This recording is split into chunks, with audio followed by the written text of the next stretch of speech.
Jadi bila cerita tentang kejiranan, ada adab-adab dia, kan? Dan siapakah jiran kita? Siapakah jiran kita? Jiran kita pek belah kanan, pek belah kiri, pek belah depan, pek belah belakang, kata Nabi, pek belah atas, pek belah bawah. Sahabat kiri kanan faham, depan belakang faham. Atas bawah tu menung. Atas bawah tu macam mana lah Rasulullah? Kan? Macam mana lah atas bawah tu? Maka Nabi sanyu, Nabi kata, ikut aja lah. Kamu ikut aja, rupa-rupa sampai habis. Sampai sudah zaman sahabat pun tak jumpa rumah atas bawah tu. Zaman kita baru jumpa dekat Southville dah. Kan, apartmen atas bawah tu. Tapi yalah, galak-galak, betul. Tapi ceritanya isu dia atas bawah tu wajib baik. Sebab bila dah kata jiran, wajib baik. Kalau kita nak rasa lah kita ni baik ke tak baik, kan tanya jiran. Bukan dah syok sendiri, dan ni baik dengan orang. Dia cakap, aku baik dengan orang, tak pernah buat jahat dengan orang. Kan? Kau tak malu kau mengaku sendiri? Kita kena tanya jiran, dia tu macam mana? Dia tu, kau ada aku.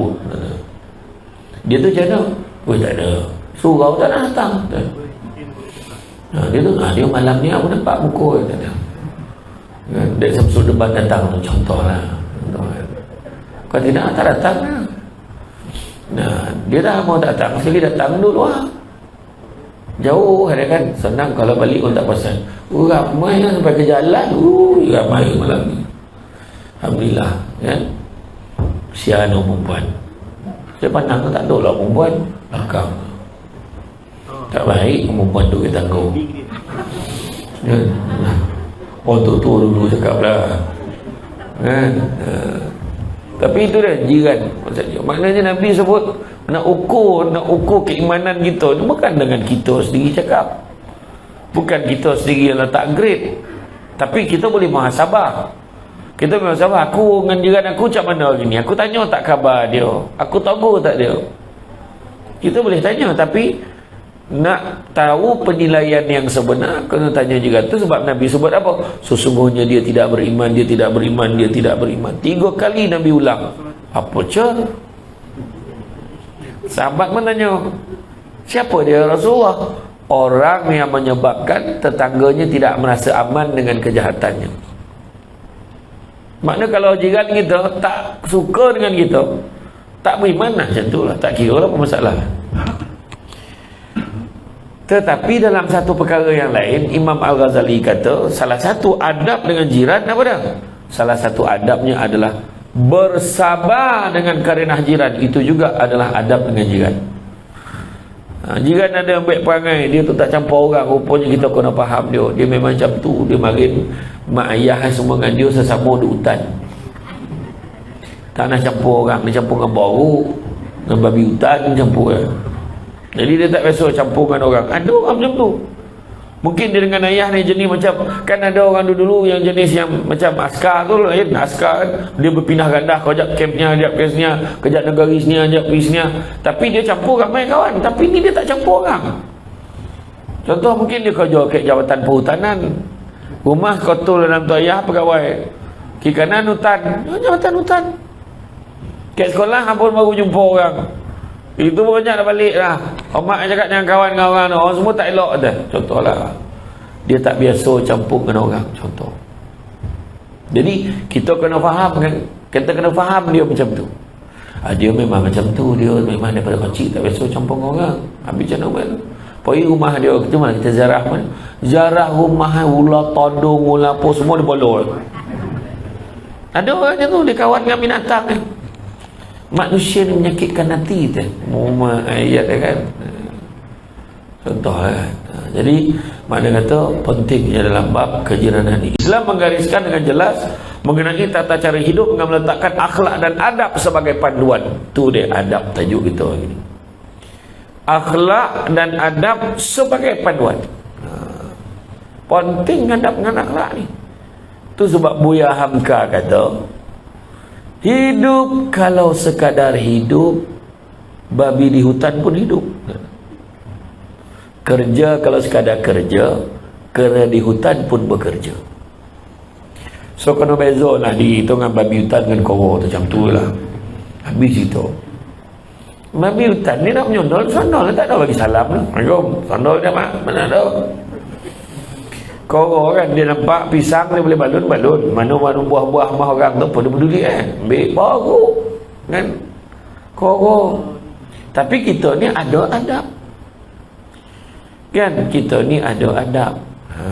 Adab ni yang mengukur siapa gitu. Datang biar nampak muka, balik biar nampak belakang, mana ada tanda. Bila YB tu datang, YB kawasan datang, cakap YB kau datang biar nampak muka, balik biar nampak belakang. Maksud apa? Hulu lah. Macam tu lah, kayak masjid kan, surau kan. Macam tu lah. Rakam apa saya cakap ni, bagi kat YB kawasan. Apa saya peduli, saya cakap kan. Sini YB mana kawasan ni? Lengkeh lah, beritahu je kan. Datang biar nampak muka, balik biar nampak belakang. Iya kan, kata adat banyak kiasan, ditunjuk dia tapi bukan. Bergulung pendek panjang diwantarkan. Memang faham kalau orang tua dulu macam tu lah kan. Dia nak terpaksa-paksa nak copek, usap buka kulit, usiat kulit demi isi. Jangan sabar dulu kan. Datang minang mahal orang, Assalamualaikum, boleh kami masuk? Siapakah pacar gerangan yang adik ni? Kami ni itulah adik-beradik, bukan saudara pun bukan. Disuruh datang-datang, disuruh balik-balik. Maknanya nak beritahu dia tu wakil dia. Dia tu bukan adik-beradik, bukan saudara mara. Suruh pagi-pagi, suruh balik-balik lah. Suruh makan. Jadi mana? Silakan. Dia wakil. Jangan tanya banyak. Kan? Jadi apa hajatnya tu? Hajat kami ni itulah. Orang kata kan dalam tobat muka tu macam mana pun hajat tu besar. Pahala tu nak memotik bunga di taman. Dia nak memotik bunga di taman, kawan tu bangap, tak faham. Mana dia tahu kau kerja nursery dah? Dia tanya kawan pula seorang tu. Tak adalah, maksudnya bunga yang hidup dalam rumah ni, yang mana satu? Dia dah mula faham. Yang dah lama tak disunting orang, bola lari mak ke dapur. Mak dah lama tak kahwin. Mak pula zakut, nampak bila salah faham tu kan. Kiasan adab, adat ya. Adat dan adab lebih kurang, tapi adab lagi tinggi. Adat ni susun ikut tompek. Nampak kata orang ni 9 tu kat mana nying nyalak kat situ biar awak majik. Mana apa? Ikut adat tompek kawasan tu. Kan? Saya dia 4 modul, tapi tua dia dalam bab adab ni. Kan? Tapi itulah orang-orang lama tu ketua adat lagi hendak lah kan. Lagi dia boleh dia datang tu dah ada dah. Dalam jangan kau usik, keluarlah semua kata perbilangan lama kan. Tapi itu dia. Sebab adab ni hebat ni. Kalau kita tengok Nabi sendiri kan, Nabi dengan sahabat-sahabat, cuba tengok macam mana. Nabi dia tak meninggikan suara. Nabi dia takkan, kalau Nabi marah tu tak ada berjoget tu, kepahal Nabi tak buat macam tu. Nabi tak macam tu. Pernah satu ketika Nabi pergi bertemu dengan Sayyidina Abu Bakar.